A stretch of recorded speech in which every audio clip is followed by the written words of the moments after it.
Unit 3, Aristotle. Structure 3.1, Introduction. 3.2, Introducing Aristotle. 3.2.1, The Man and His Times. 3.2.2, His Works. 3.2.3, His Methodology. 3.3, Philosophical Foundations of Aristotle's Political Theory. 3.3.1, Plato and Aristotle. 3.3.2, Politics and Ethics. 3.4, Political Ideas of Aristotle. 3.4.1, Theory of Justice. 3.4.2, Property, Family and Slavery. 3.4.3, Theory of Revolution. 3.4.4, Theory of State. 3.5, Evaluation of Aristotle's Political Theory. 3.5.1, Influence.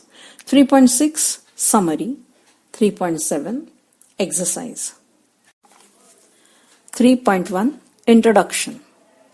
Unlike Plato, Aristotle in bracket 384-322 BC was not an Athenian by birth. He was born in Stagira, was a pupil of Plato, and subsequently taught Alexander and then established his own school, the Lyceum. Aristotle's relationship to Plato was similar to J.S. Mill's relationship to Bentham, as both Aristotle and Mill repudiated major portions of the teachings of their master, Plato and Bentham respectively. This fundamental difference between Plato and Aristotle led them to initiate two great streams of thought which constitute what is known as the Western political theory. From Plato comes political idealism and from Aristotle comes political realism. On this basis, it is easy to understand the comment by Coleridge, the poet, that everyone is born either a Platonist or an Aristotelian. The difference between Plato and Aristotle is the difference between philosophy and science. Plato was the father of political philosophy, Aristotle the father of political science. The former is a philosopher, the latter is a scientist. Former follows the deductive methodology, the latter an inductive one. Plato portrays an unrealizable utopia, the ideal state, whereas Aristotle's concern was with the best possible state. Professor Maxey rightly says, all who believe in new worlds for old are the disciples of Plato. All those who believe in old words made new by the tedious and toilsome use of science are disciples of Aristotle. Aristotle, like Plato, wrote voluminously. We know Aristotle has written on many subjects. His admirer claimed for him the title of the master of them that know. For about 1,000 years, according to Maxey, Aristotle on logic, Aristotle on mechanics, Aristotle on physics, Aristotle on physiology, Aristotle on astronomy, Aristotle on economics, and Aristotle on politics was almost the last word. The unimpeachable authority than which none was more authentic. His information was so much vaster and more exhaustive, his insight so much more penetrating, his deductions so much more plausible than true of any of his contemporaries or any of his successors prior to the advent of modern science, that he became the all-knowing master in whom the scholastic mind could find no fault. Whatever subject he treated it well. Whatever work he wrote, he made it a masterpiece. His legacy, like that of his teacher Plato, was so rich that all those who claim themselves as realists, scientists, pragmatists, and utilitarian looked to him as teacher, guide, and philosopher. Referring to Aristotle's contribution to social science, Abraham Edel, Aristotle's International Encyclopedia of Social Science, says, Aristotle's distinctive contributions to social science are A. a methodology of inquiry that focuses on man's rationality, yet stresses the continuity of man and nature rather than a basic cleavage. B. The integration of the ethical and the social, as contrasted with the dominant modern proposals of a value-free social science and an autonomous ethics. And C. A systematic foundation for morals, politics, and social theory, and some basic concepts for economics, laws, and education. 3.2 Introducing Aristotle. 3.2.1 The Man and His Times. Aristotle, in bracket 384-322 BC, was born at Stagira, then a small Greek colony close to the borders of the Macedonia kingdom. His father, Nicomachus, was a physician at the court of Amyntas II. A longer part of his boyhood was spent at Pella, the royal seat of Macedonia. Because of his descent from a medical family, it can well be imagined that Aristotle must have read medicine and must have developed his interest in physical sciences, particularly biology. Upon the death of his parents, Aristotle's care fell upon a relative, Proxenus, whose son, Nicanor, Aristotle later adopted. Although not an Athenian, Aristotle lived in Athens for more than half of his life, first as a student of Plato's academy for nearly 20 years, from 367 to 347 BC, and later as the master of his own institution, the Lyceum, for about 12 years or so, between 335 and 323 BC. He died a year later in Chalcis, the birthplace of his mother Plastis, while in exile, following fears of being executed by the Athenians for his pro-Macedonian sympathies. I will not allow the Athenian to commit another sin, first being the execution of Socrates in 399 BC, he had said. During the intervening period of 12 years, that is 347 to 335 BC, he remained away from Athens, his journeyman period. Between 347 to 344 BC, he stayed at Assus with one Hermias, a tyrant and an ex-slave but a friend of the Macedonian king Philip. He married Hermias' niece and adopted daughter Pythias, and on whose death later he began a union without marriage with Herphilis, a Stagirite like Aristotle, and they had a son named Nicomachus after Aristotle's father.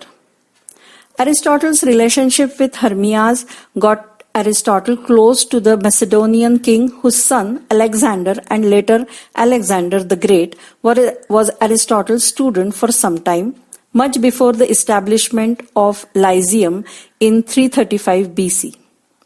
Like his teacher Plato, Aristotle had kept his association with men of the ruling classes, with Hermias between 347 to 344 BC, with Alexander between 342 and 323 BC, and with Antipater after Alexander's death in 323 BC.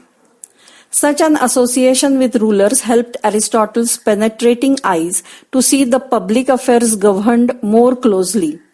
From Hermias, he came to value the nature of one-man rule, learn something of economics and the importance of foreign relations and of foreign policy.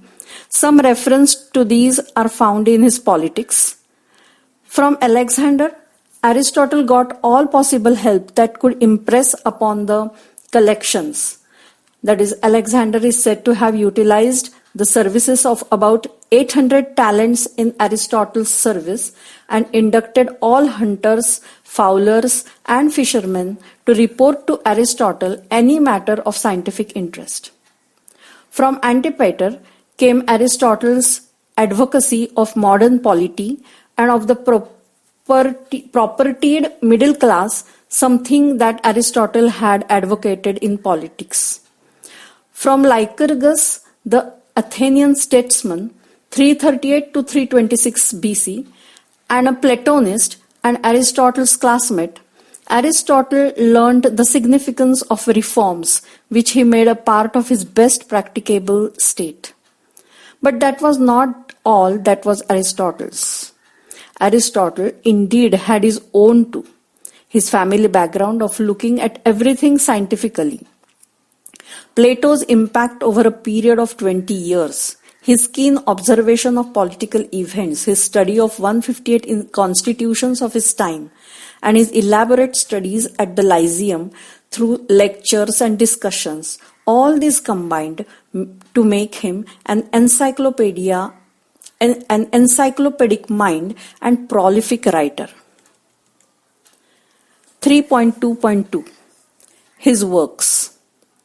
Aristotle is said to have written about 150 philosophical treatises.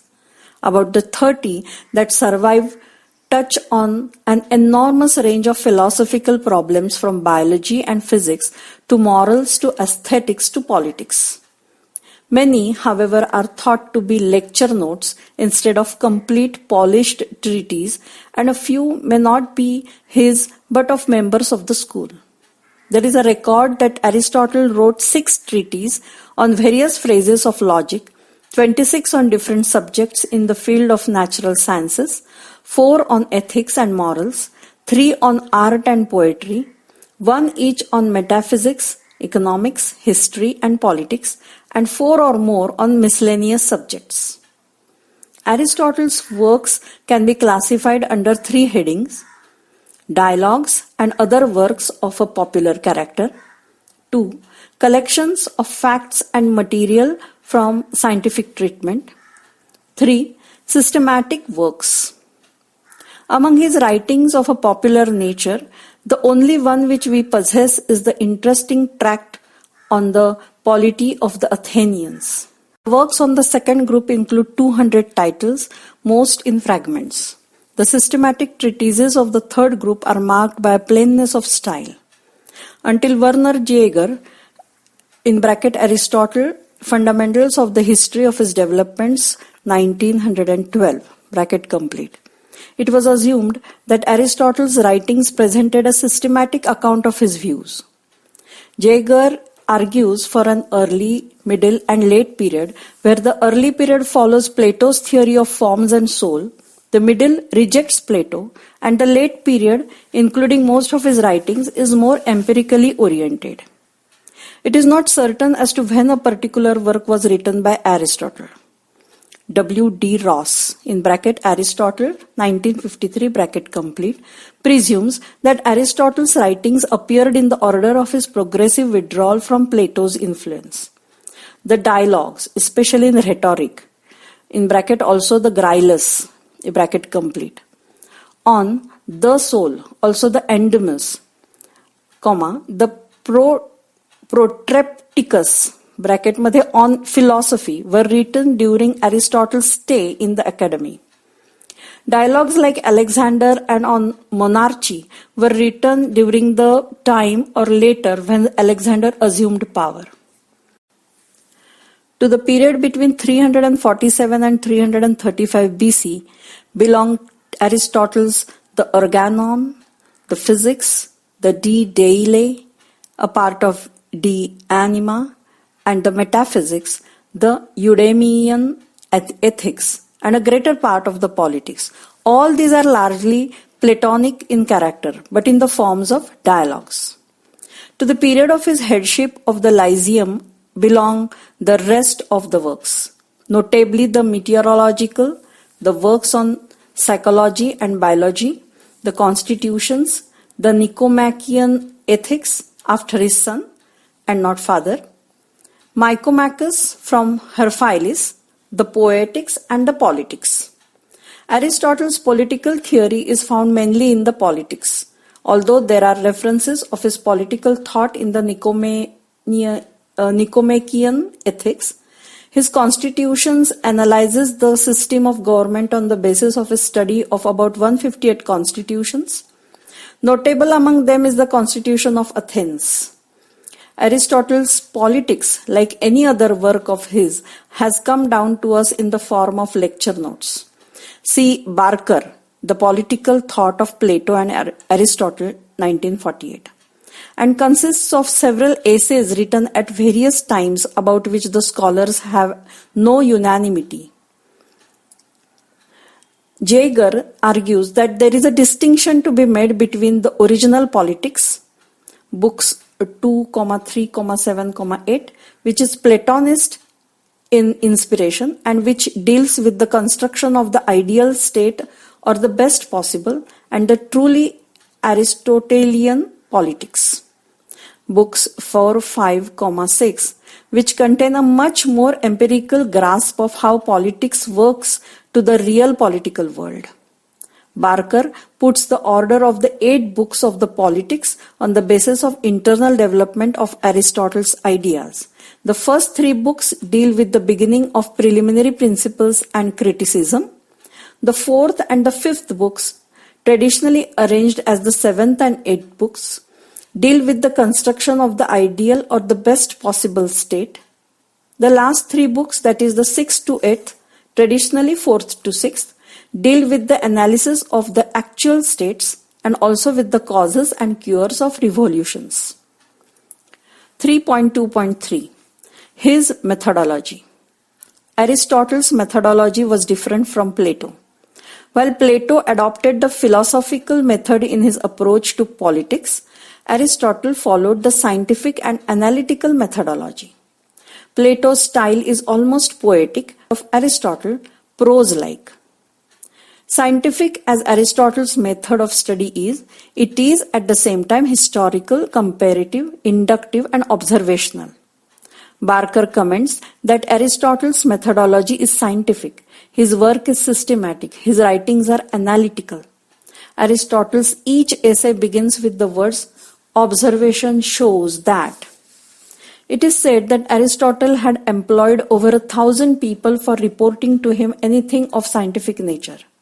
He did not accept anything except which he found was proven empirically and scientifically. Unlike his teacher Plato, who proceeded from the general to the particular, he followed the path from the particular to the general. Plato argued with conclusions that were preconceived, while Aristotle, in a scientific way, arrived at his conclusions by the force of his logic and analysis. Empiricism was Aristotle's merit.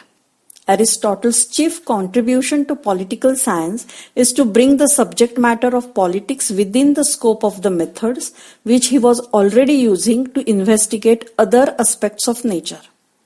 Aristotle, the biologist, looks at the developments in political life in much the same way that he looks at the developing life of other natural phenomena. Abraham Edel identifies features of scientific methodology in Aristotle. Some such features are: his conception of systematic knowledge is rationalistic. According to him, basic concepts and relations in each field are grasped directly on outcomes of an inductive process. Data are furnished by accumulated observation, common opinion, and traditional generalization. Theoretical principles emerge from analytic sifting of alternative explanation.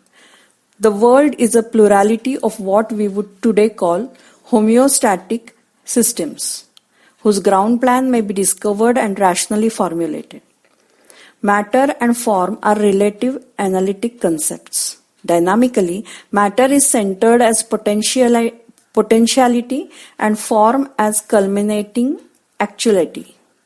Man is distinctively rational. Major characteristic features of Aristotle's methodology can be briefly explained as under. A. Inductive and deductive. Plato's method of investigation is more deductive than inductive, where Aristotle's methodology is inductive than deductive.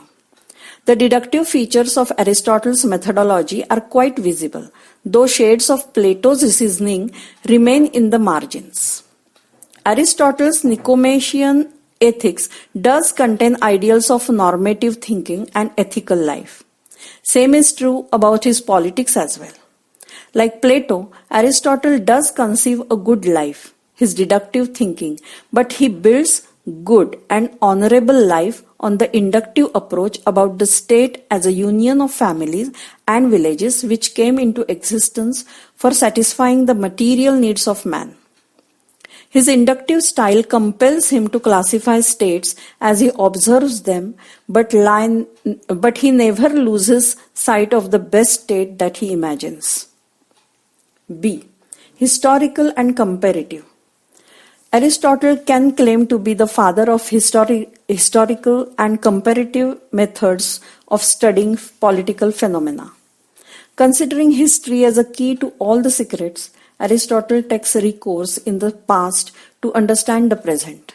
The fact is that all his studies are based on his historical analysis. The nature of the causes and description of revolution, which Aristotle takes up in the Politics, have been dealt historically. Aristotle also follows the comparative method of study both intensively and extensively. His classification of states together with the consequent cycle of change is based on his intensive study of 158 constitutions of his times. Through comparative analysis, he speaks about the pure and perverted forms of states. C. Teleological and analogical. Aristotle pursued teleological and analogical methods of analyzing and investigating political phenomena.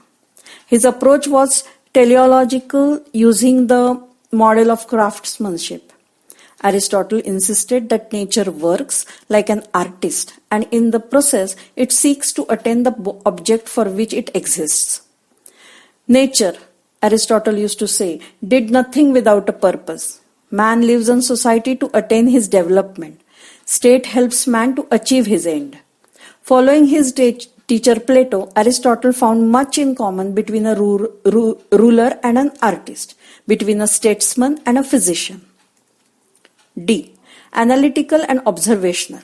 Aristotle's methodology was both analytical as well as observational. In his whole thought process, he observed more than the thought. All his studies were based on data and facts, which came under his keen observation. Through study, experiments, and observation, Aristotle analyzed things and therefore reached conclusions. Regarding state as something of a whole, for example, Aristotle went on to explain its constituents, families, and villages. He declares man a social animal by nature, considers family as the extension of man's nature, village as the extension of family's nature, and state as the extension of village's nature. 3.3. Philosophical foundations of Aristotle's political theory.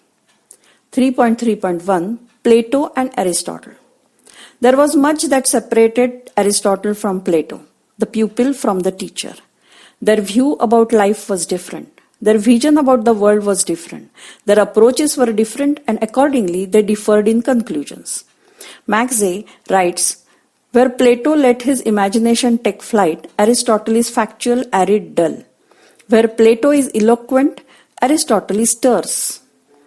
Where Plato leaps from general concepts of logical conclusions, Aristotle slowly works from a multitude of facts to conclusions that are logical but not final. Where Plato gives us an ideal commonwealth that is the best his mind can conceive, Aristotle gives us the material requisites out of which, by adapting them to circumstances, a model state may be constructed. Aristotle was Plato's disciple, but he was the critic as well.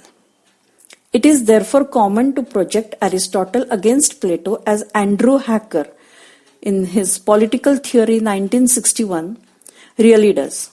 One is acclaimed to be a scientist, while the other a philosopher. One a reformist, the other a radical.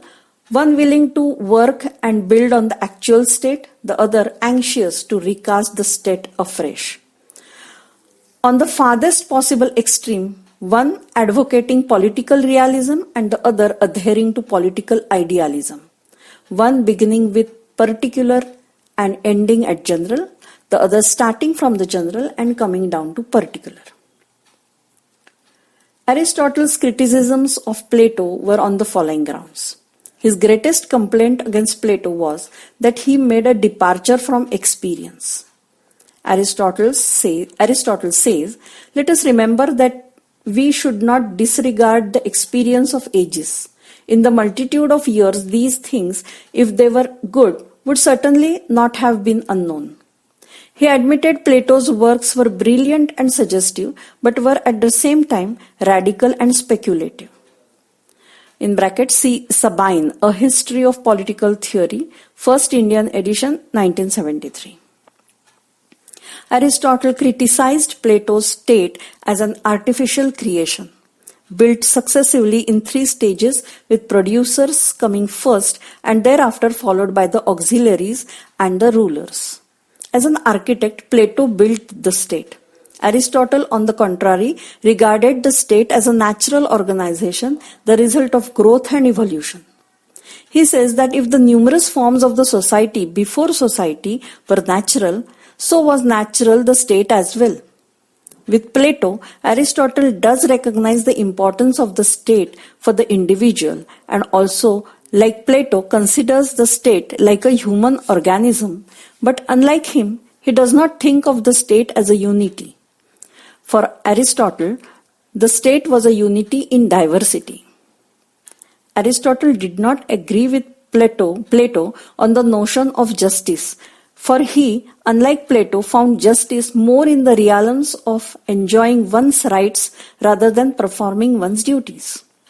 For Aristotle, justice was a practical activity virtue and not doing things in accordance with one's nature. Plato's justice was ethical in nature, while that of Aristotle, juridical or more specifically legal in nature. Plato's justice was, as Aristotle believed, incomplete in so far as it dealt predominantly with duties and more or less ignored rights. In other words, Aristotle labeled Plato's justice as moral in nature since it gave primacy to the performance of one's duties.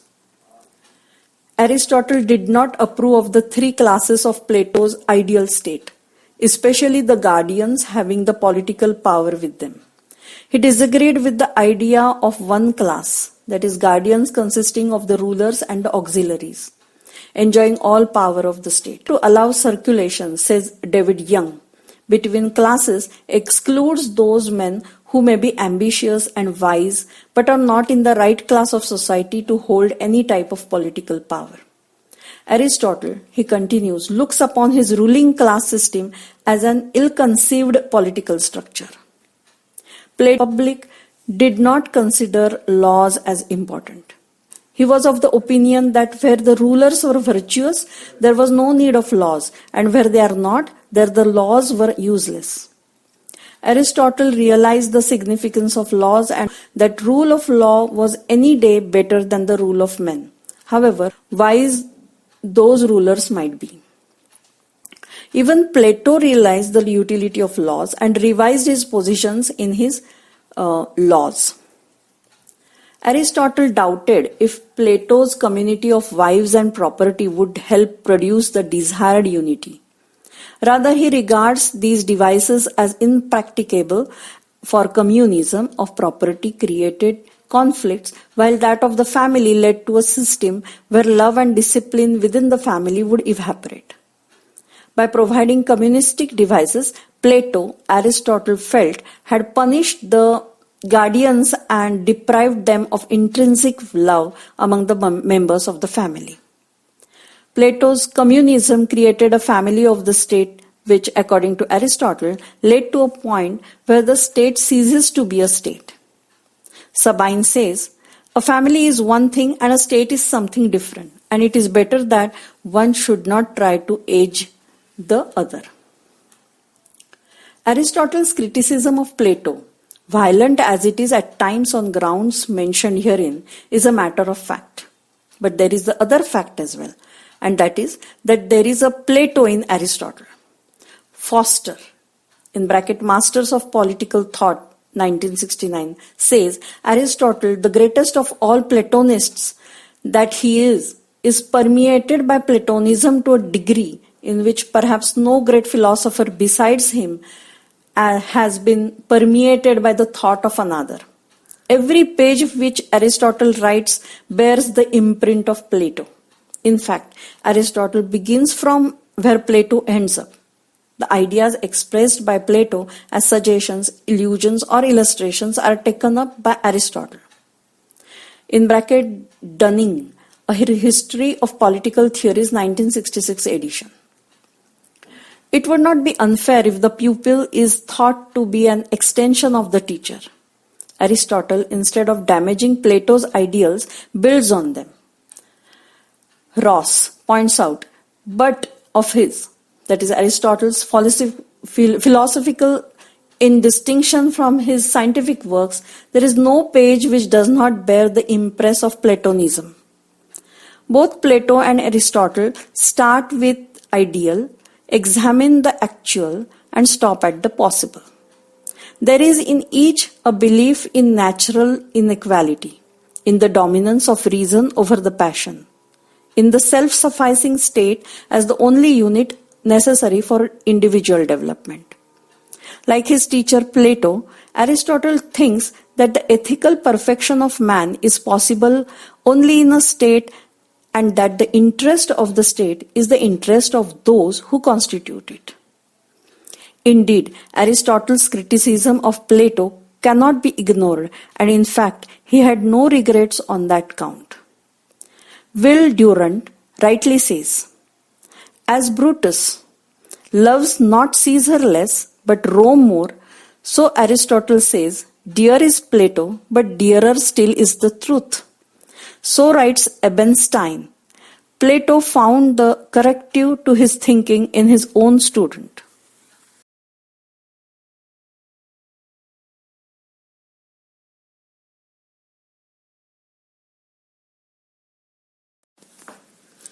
(3.3.2) Politics and Ethics.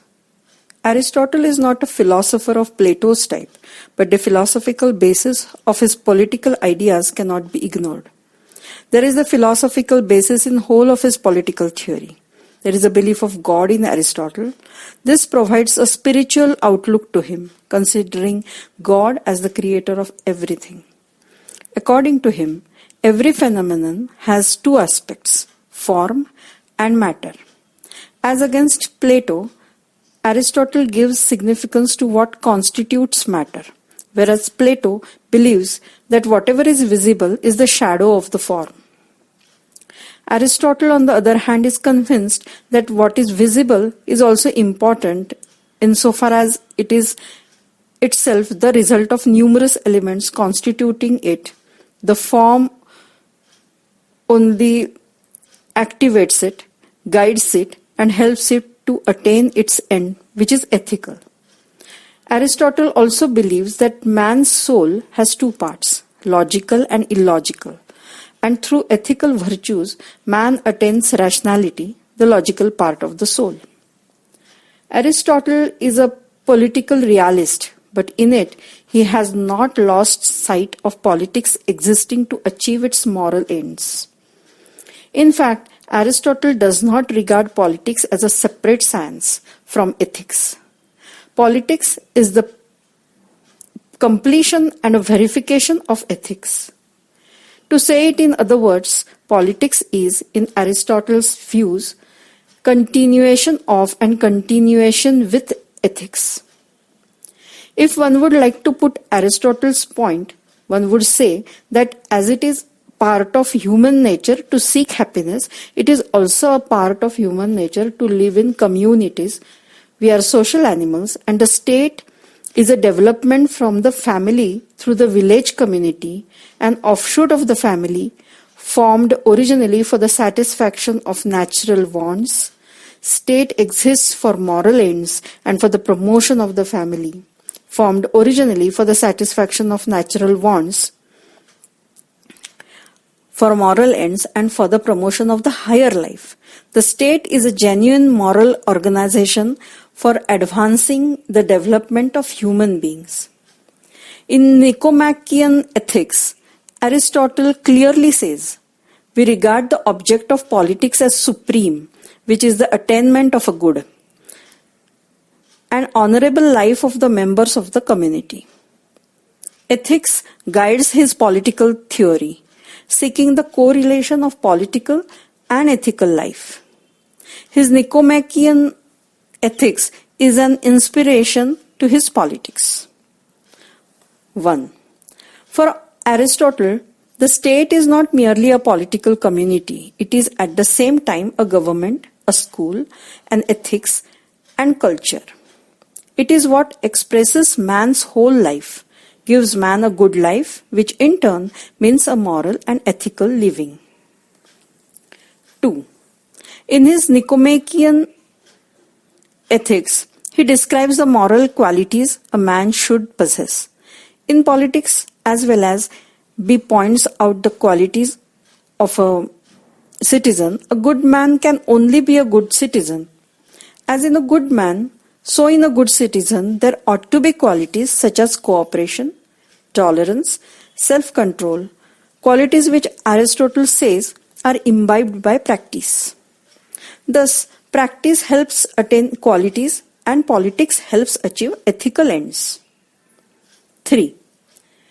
Ethics and politics are so closely related that it is through politics Aristotle asserts that we see ethical life. As politics, he continues, is a science of practice, and as through our activities we seek the achievement of moral virtues, it is, he concluded, in our own hands to adopt good or bad virtues. Through our efforts we can attain qualities and live what is not virtuous. 4. Aristotle's basis of political theory is his ethics. In his work on ethics, he says emphatically that man is different from animal in so far as he is more active and more rational than animals. It is through his rationality, the element of reason in him, that man does want is in his interest or is in the interest of the community of which he is a part of. He seeks what is good for him and for his fellow beings. Men, Aristotle holds the view, and not the animals, have had lessons of ethics. 5. Aristotle's political theory is intimately related to his ethical theory. His theory of justice, for example, is ethical oriented. For Aristotle, justice is virtue, a complete virtue, morality personified and all that is good. This is his notion of justice in his Nicomachean ethics. In his politics, the view about justice is distributive, linked to the notion of proportionate equality, which for Aristotle meant to treat equals equally and unequals unequally. Ethics is not only a basis for his political theory, it is its escort on inspiration as well. Nowhere in the discussion of his political ideas does Aristotle say anything which is not ethical. 3.4 Political Ideas of Aristotle. 3.4.1 Theory of Justice. Like his teacher Plato, Aristotle believed that justice is the very essence of the state and that no polity can endure for a long time unless it is founded on a right scheme of justice. It is with this consideration in view that Aristotle seeks to set forth his theory of justice. He held the view that justice provides an aim to the state and an object to the individual. When perfected, man is the best of animals, but when separated from law and justice, he is the worst of all. Like his teacher, Plato, Aristotle regarded justice as the very breadth of the state polity. According to him, justice is virtue, complete virtue, and the embodiment of all goodness. It is not the same thing as virtue, but it is virtue and virtue in action. Justice is virtue, but it is more than virtue. It is virtue in action, that is, virtue in practice. Reason is, for example, a virtue, but the reasonable or rational conduct is justice. Truth is a virtue, but to be truthful is justice. What makes a virtue justice is the very practice of that virtue. So Aristotle says the good in the sphere of politics is justice, and justice contains what tends to promote the common interest. For Aristotle, justice is no less significant, for he regards justice as the very virtue of the state. It is justice that makes a state, gives it a vision, and coupled with ethics, it takes the state to the heights of all ethical values. Justice saves the state from destruction.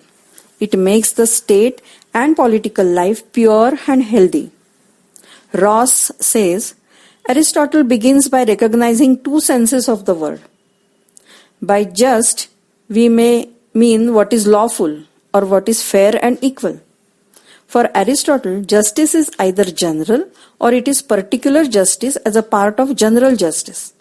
A part of complete virtue if by general justice we mean complete virtue. According to Aristotle, general justice is complete goodness. It is complete in the fullest sense because it is the exercise of complete goodness not only in himself but also towards his neighbors. Particular justice is a part of complete or general justice. It is therefore a part of complete goodness. It's one aspect. A person seeking particular justice is one who observes laws but does not demand from the society more than what he deserves. Particular justice is of two types, distributive and corrective. For Aristotle, distributive justice hands out honors and rewards according to the merits of the recipients, equals to be treated equally and unequal unequally. The corrective justice takes no account of the position of the parties concerned, but simply secures equality between the two by taking away from the advantage of the one and adding it to the disadvantage of the other, giving justice to one who has been denied and inflicting punishment to one who has denied others their justice. One can compare the notion of justice as given by Plato and Aristotle. 1. For Plato, justice is the performance of one's duties to the best of one's abilities and capacities. For Aristotle, justice is the reward in proportion to what one contributes. 2. Plato's justice is related to duties. It is duties oriented, whereas Aristotle's justice is related to rights. It is rights oriented. 3. Plato's theory of justice is essentially moral and philosophical, and that of Aristotle is legal. 4. Both had a conception of distributive justice. For Plato, that meant individual excellence and performance of one's duties, while for Aristotle, it meant that what people deserve, the right to receive. 5. Plato's justice is spiritual, whereas Aristotle's practical. That is, it is virtue in action, goodness in practice. 6. Plato's justice is related to one's inner self, that is, what comes straight from the soul. Aristotle's justice is related to man's actions, that is, with his external activities. Aristotle's theory of justice is worldly, associated with man's conduct in practical life, of course, with all ethical values guiding him. But he was unable to correlate the ethical dimension of justice to its legal dimension. His distributive justice, that is, rewards in accordance to one's abilities, is far, far away from the realities of the political world. It is indeed difficult to bring about a balance between the ever-increasing population and ever-decreasing opportunities of the state. 3.4.2 Property, Family and Slavery. Aristotle's theory of property is based on his criticism of Plato's communism of property. Plato thought of property as an obstacle in the proper functioning of the state and therefore suggested communism for the guardian class. But for Aristotle, property provided psychological satisfaction by fulfilling the human instinct for possession and ownership. His chief complaint against Plato was that he failed to balance the claims of production and distribution. In Plato's communism of property, those who produce do not obtain the reward of their efforts. and those who do not produce, that is, the rulers and the auxiliaries, get all the comforts of life.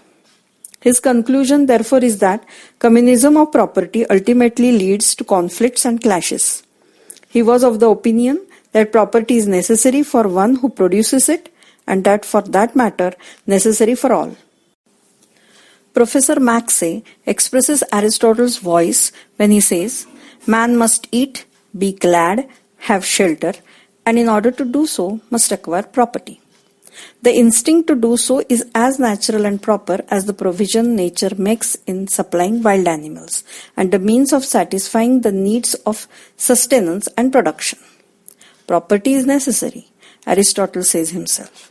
Wealth, that is property, is a store of things which are necessary or useful for life in the association of city as household.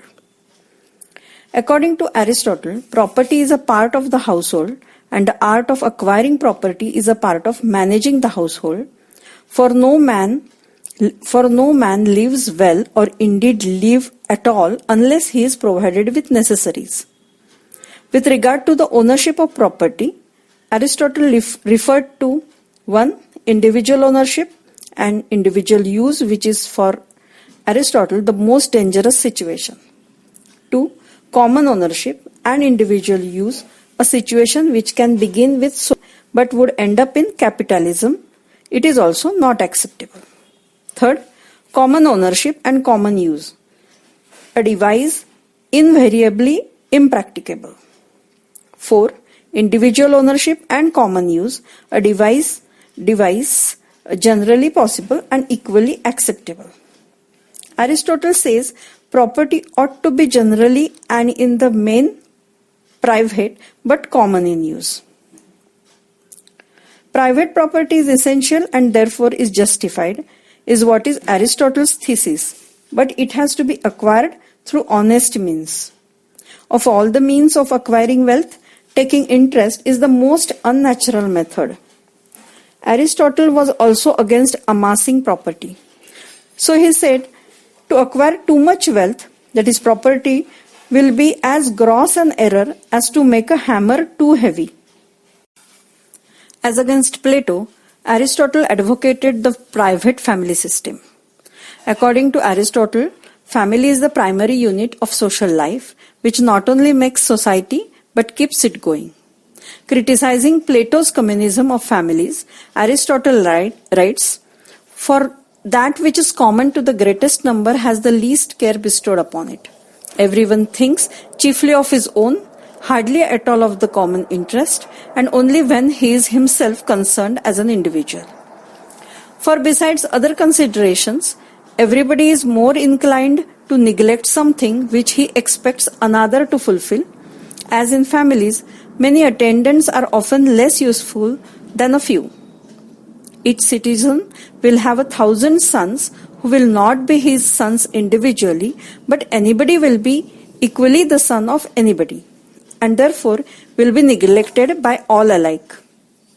Aristotle believed that family is one institution where an individual is born, is nurtured, gets his identity, his name, and above all, attains intellectual development. He asserts that family is the primary school of social virtue, where a child gets lessons of quality such as cooperation, love, tolerance, and sacrifice. It is not merely a primary association, but it is a necessary action of society. If man is a social animal, which Aristotle insists he is, family becomes the extension of man's nature, the village the extension of families, and the state an extension and union of families and villages. A family, Aristotle says, consists of husband, wife, children, slaves, and property. It involves 3 types of relationships, that of the master and slave, marital, that is between the husband and wife, and parental, between the father and the child.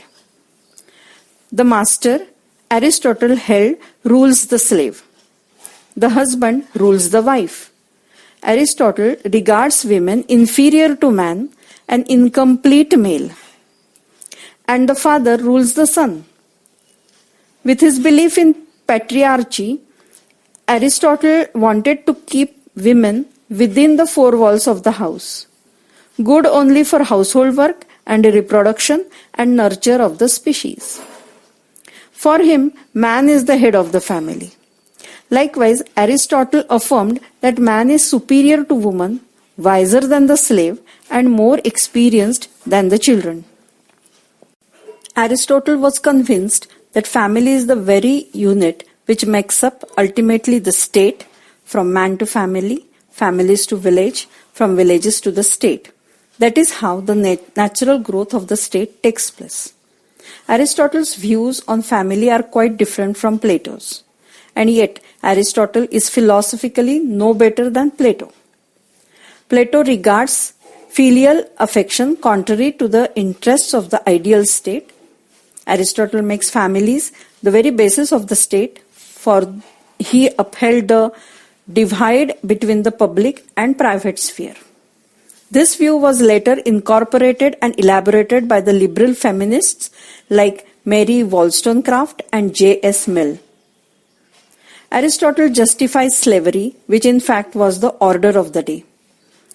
He writes, "For that some should rule and others be ruled is a thing not only necessary but expedient. From the hour of their birth, same are marked out of subjection, others for rule." So Foster rightly says, in fact, Aristotle justifies slavery on grounds of expediency. According to Barker, Aristotle's conception of slavery is more a justification of a necessity than a deduction from disinterested observation of facts. Max is more clear than numerous others in expressing Aristotle's justification of slavery. Some persons, remarks Aristotle, think slavery is unjust and contrary to nature, but he is of the opinion that it is quite in accord with the laws of nature and the principles of justice. Many persons, he asserts, are intended by nature to be slaves. From the hours of their birth, they are marked for subjection. Not that they are necessarily inferior in strength of body or mind, but they are of a servile nature, and so are better off when they are ruled by other men. They lack somehow the quality of soul that distinguishes the free man and master. Consequently, it is just that they should be held as property and used as other property is used, as a means of maintaining life. Why should a person be a slave and another a master? Aristotle's answer is, for he who can be and therefore is authors, and he who participates in rational principle enough to apprehend but not to have such a principle is a slave by nature, and one who is one's own and participates in the rational principles because he has such a principle is a master. What distinguishes a master or free man from a slave? Aristotle makes the point. Nature would like to bodies of free man and slaves, making the one, that is slave, strong for servile and labor, the other, that is free man, upright and although useless for such services as labor, useful for political life in the arts both of war and peace. So he concludes, it is clear that some men are by nature free and others slave, and that for these latter slavery is both expedient and right. The argument supporting Aristotle's contention may be stated in his own words. When then there is such a difference as that between soul and body, or between man and animals, as in the case of those whose business is to use their body and who can be nothing better, the lower sort are by nature slaves, and it is better for them, as for all inferiors, that they should be under the rule of a master. Slavery is not only natural, it is necessary as well. It is natural, Aristotle argued, because nature does not admit equality. It is necessary, he continues, because if the master needs a slave so that he is able to enjoy a free life, the slave also needs a master so that he is able to attain the virtues of free man only in the company of free men. A slave, according to Aristotle, is not a human being. He is subhuman, incomplete, and a barbarian. However, he is an animate means for action and not intended for production, for he helped in the business within the household. He belonged to the master. But Aristotle rejected inhumane treatment of slaves and advocated their emancipation for a reward for their good behavior. Aristotle had emancipated his slaves a year before his death. In contrast to Aristotle, it is argued that Plato abolished slavery in the Republic. But the actual fact is probably that Plato accepted it as given. It was a universal institution then, and to abolish it would have been economically destructive. Aristotle, on the contrary, merely described the facts as they existed in the ancient West. However, he anticipated a time when there would be no slavery, when the spinning wheel will move of its own, when machine will replace the human worker, and this is what precisely happened. Slavery ended with the coming of the Industrial Revolution. 3.4.3 Theory of Revolution. In Book 5 of the Politics, Aristotle discussed one of the most important problems which made it a handbook for all the statesmen for all times to come. The problem which he took up was one that related to political instability or the causes and cures of revolutions. The analytical and empirical mind of Aristotle gives numerous causes which would affect the life of the state. As a physician examines his patient and suggests remedies, so does Aristotle, the son of a medical practitioner, Nicomachus, ascertains the causes of what aids the states and thereafter suggests remedies. Gettel says, politics is not a systematic study of political philosophy, but rather is 3 treatises on the art of government. In it, Aristotle analyzes the evils that were prevalent in the Greek cities and the defects in the political systems and gives practical suggestions as to the best way to avoid threatening dangers. Dunning writes the same thing. In Book 5 of the Politics, Aristotle follows up his elaborate array of the causes that produce revolutions by an equally impressive array of means of preventing them. Revolution means, according to Aristotle, a change in the constitution, a change in the rulers, a change, big or small. For him, the change from monarchy to aristocracy, an example of a big change, is a revolution. When democracy becomes less democratic, it is also a revolution, though it is a small change. In Aristotle's views, political change is a revolution, big or small, total or partial. So to sum up, Aristotle's meaning of revolution, one may say, revolution implies 1. A change in the set of rulers, 2. A change political in nature, 3. A palace revolution, 4. Political instability or political transformation, 5th. A change followed by violence, destruction and bloodshed. Aristotle was an advocate of status quo and did not want political changes, for they brought with them catastrophic and violent changes. That is why he devoted a lot of space in the Politics explaining the general and particular causes of revolutions, followed with his suggestions to avoid them. Professor Maxey identifies the general causes of revolutions as stated by Aristotle in his Politics. They are 1. That universal passion for privilege and prerogative which causes men to resent and rebel against condition which, unfairly in their opinion, place other men above or on a level with them in rank or wealth. 2.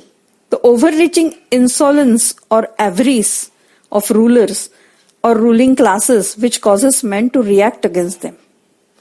3. the possession by one or more individuals of power, such as to excite fears that they design to act up a monarchy or an oligarchy. 4. The endeavors of men guilty of wrong doing to foment a revolution as a smokescreen to conceal their own misdeeds, or of men freeing the aggressions of others to start a revolution in order to anticipate their enemies. 5. The disproportionate increase of any part, maybe territorial, social, economic, or otherwise, of the state, causing other parts to resort to violent means of offsetting their preponderance. 6. The dissension and rivalries of people of different races. 7. The dynamics and family feuds and quarrels. And 8. Struggles for office and political power between rival classes and political factions or parties. To the general causes of revolutions, Aristotle adds the particular ones peculiar to the various types. In democracy, the most important cause of revolution is the unprincipled character of the popular leaders. Demagogues attack the rich, individually or collectively, so as to provide them to forcibly resist and provide the emergence of oligarchy. The causes of overthrow of oligarchies can be internal, as when a group within the class in power becomes more influential or rich at the expense of the rest, or external, by the mistreatment of the masses by the governing class. In aristocracies, few people share in honor. When the number of people benefiting becomes smaller, or when disparity between rich and poor becomes wider, revolution is caused. Monarchy, kingship, and tyranny are bad forms of constitution to begin with and are very prone to dissensions. To these causes of revolutions, Aristotle suggested means to avoid them. Mackay, in this connection, says, the first essential, Aristotle says, is jealously to maintain the spirit of obedience to law, for transgression creeps in unperceived and at last reigns the state. The second thing is not to maltreat any classes of people excluded from the government, but to give due recognition to the leading spirits among them. The third device for preventing revolution, according to Aristotle, is to keep patriotism at fever pitch. The ruler who has a care of the state should invent terrors and bring distant dangers near, in order that the citizens may be on their guard and, like sentinels in a night watch, never relax their attention. The fourth expedient is to counteract the discontent that arises from inequality of position as conditioned by arrangements which will prevent the magistrates from making money out of their positions by limiting the tenure of office and regulating the distribution of honors, so that no one person or group of persons will become disproportionately powerful. Fifth, and finally this, of all the things which I have mentioned, that which most contributes to the permanence of constitutions is the adaptation of education to the form of government. The young, in other words, must be trained in the spirit of the constitution, whatever that constitution may be, must be disciplined to social habits consonant with the maintenance of the constitution, must learn to think and act as integral parts of a particular form of political society. Profound and realistic analysis of the general and particular causes of revolution, together with the suggestion to cure the ailing system, as is of Aristotle, the whole treatment of the subject of revolution is not without serious weaknesses. He has given a very narrow meaning of revolution, a political change only, forgetting that revolution is always a comprehensive social change in the fabric of the whole system.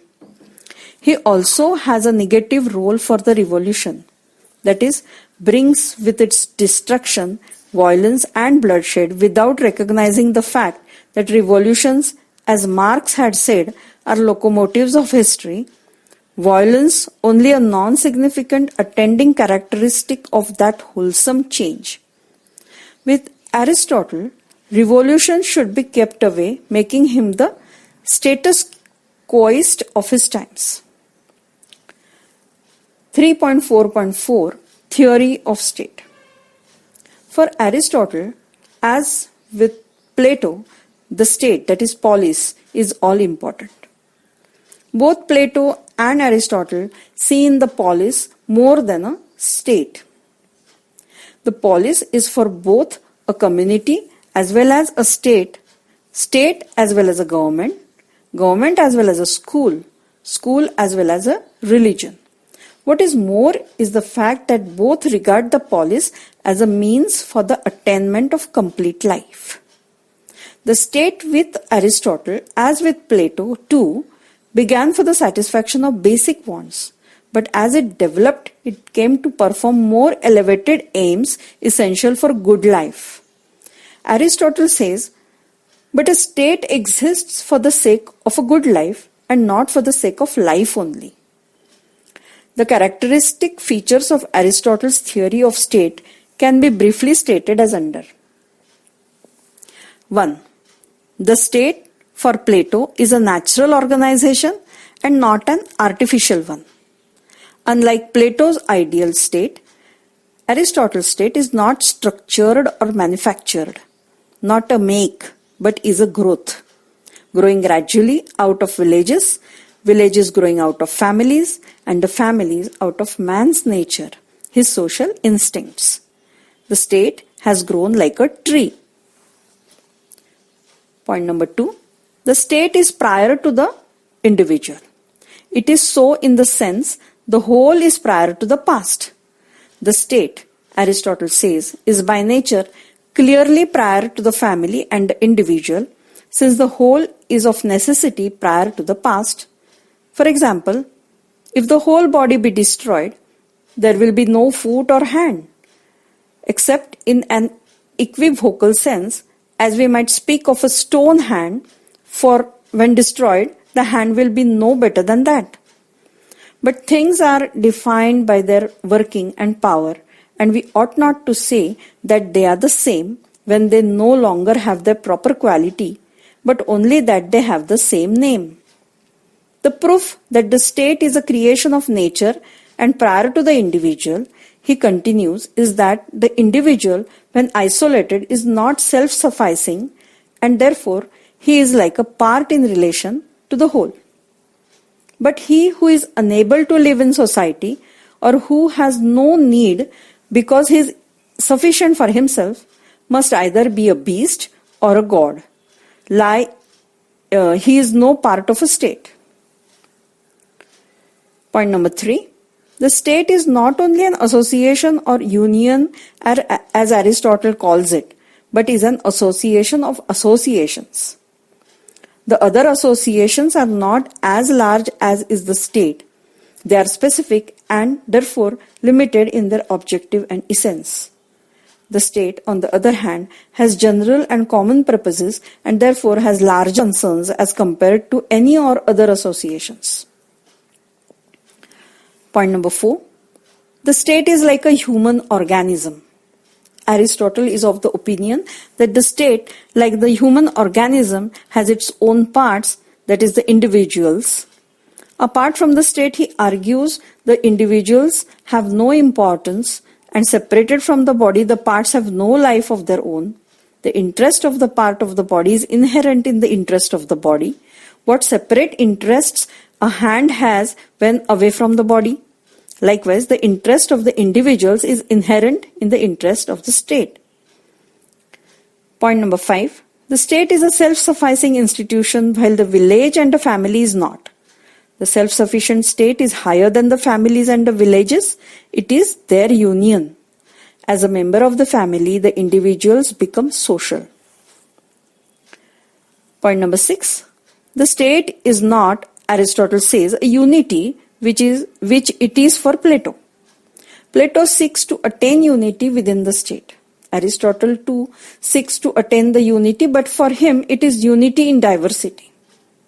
For Aristotle, The state is not a uniformity, but is one that brings all the diversities together. Point number 7. Aristotle's best practical state is, according to Sabine, what Plato called second best state. Aristotle's state is the best possible state, the best practicable. McIlvaine sums up Aristotle's best possible state, saying, Aristotle's best possible state is simply the one which is neither too rich nor too poor, secure from attack and devoid of great wealth or wide expansion of trade or territory, homogeneous, virtuous, defensible, unambitious community, self-sufficient but not aggressive, great but not large, a tightly independent city devoted to the achievement of the highest possible measure of culture and virtue, of well-being and true happiness, attainable by each and by all. It is one which is a small city-state. 2. Whose territory corresponds to the population it has. 3. That is geographically located near the river and where good climatic conditions exist. 4th, where the rule of law prevails. And 5th, where authority or power is vested in the hands of the rich. On the basis of his study of 158 constitutions, Aristotle has given a classification which became a guide for all the subsequent philosophers who ventured to classify governments. For him, the rule of one and for the interest of all is monarchy, and its perverted form is tyranny, if such a rule exists for the benefit of the ruler. The rule of the few and for the interest of all is aristocracy, and its perverted form is oligarchy, if such few rule in their own interest. The rule of many and for the interest of all is polity, and its perverted form is democracy, if such a rule exists for those who have the power. Aristotle too refers to the cycle of classification. Monarchy is followed by tyranny, tyranny by aristocracy, aristocracy by oligarchy, oligarchy by polity, polity by democracy, and democracy by monarchy, and so goes on the cycle of classification. Aristotle's classification has become outdated, for it cannot be applied to the existing system. What he calls the classification of states is, in fact, the classification of government, for like all the ancient Greeks, he confuses between the state and the government. 3.5. Evaluation of Aristotle's political theory. Aristotle's encyclopedic mind encompassed practically all the branches of human knowledge, from physics, biology to ethics and politics. Though his best state is Plato's second best state, the tone and temper of Aristotle's politics is very different from the vision in the Republic. One important reason for the marked difference is the fact that the politics, unlike the Republic, is a collection of lecture notes and a number of different essays written over a period of time. Unlike Plato's Republic, which was written in the background of defeat of Athens by Sparta in the Peloponnesian War and the execution of Socrates by the Athenian democracy, Aristotle's works were measured in thinking and analysis, reflecting the mind of a scientist rather than that of a philosopher. Aristotle is rightly regarded as the father of political science, as by his meticulous and painstaking research of political institutions and behavior, he provided the first framework of studying politics empirically and scientifically. His classification of constitutions provided the first major thrust for studying comparative politics. The primacy of the political was most forcefully argued when he commented that man by nature is a political animal, distinguishing between individualistic animals like the lions and tigers to the gregarious ones like the humans, elephants, ants, bees, and sheep. His most lasting importance was in his advocacy of the rule of law rather than personalized rule by the wisest and the best. The entire edifice of modern civilization is based on respect for constitutional provisions and well-defined laws. The origin of both is with Aristotle. In this sense, being a less ambitious but more a practical realist than Plato, Aristotle's practical prescriptiotes have been more lasting and more influential than the radical and provocative ideas of Plato. 3.5.1 Influence. It is because of such extraordinary acumen that Aristotle's influence on the subsequent political philosophers is without a parallel in the history of political theory. In fact, he is accepted more than his teacher is. His views about the state and particularly the nature of the state have not been challenged. All those who ventured to classify state start from Aristotle. His views on the revolution were the last words on the subject until Marx came to analyze it differently. However, the collapse of communism has revived more interest in Aristotle's perceptions than that of Marx. Polybius in 204 to 122 BC, Cicero in 106 to 43 BC, Thomas Aquinas 1227 to 74, Marsilio of Padua from 1270 to 1342, then Machiavelli 1469 to 1527, John Locke from 1632 to 1704, and the recent communitarians like McIntyre, Sandel, Taylor follow Aristotle in spirit. This spirit is evident in all the major works of political theory originating even in contemporary times. 3.6 Summary. Aristotle, as the first political scientist, was a disciple of Plato, though he criticized his teacher severely. He considered man as a social animal and the state as a natural organization which exists not only for life but for the sake of good life. Polity that combined oligarchic with democratic characteristics was the best form of government and was the best way of preventing revolutions and violent changes. It was not the ideal, but one that is possible and practicable. Aristotle is convinced that the individual can develop only in a state. Since men by nature are political, it is the responsibility of the state to ensure they are socialized.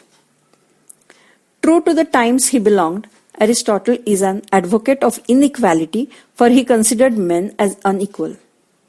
A slave is a slave because his hands are dirty. He lacks virtues of a free man, namely rationality. He has to be mastered and ruled until the time he has acquired reason for securing emancipation. Aristotle is for the best form of government, but one that is within the realm of possibility. The scientist in Aristotle does not allow him to reach the extremes. He believes in the golden rule of mean. He quotes Empedocles with approval. Many things are best for the middling. Fine could I be of the state's middle class. The scientist Aristotle is not a philosopher, and this makes him the advocate of the status quo, conservatives for some.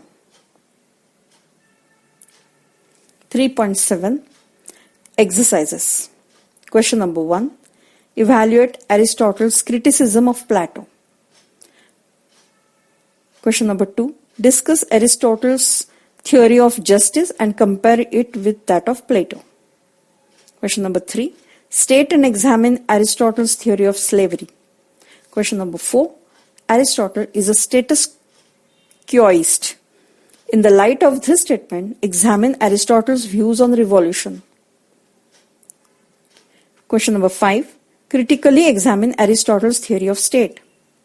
Question number 6. What is Aristotle's contribution to the Western political theory? The end of this unit.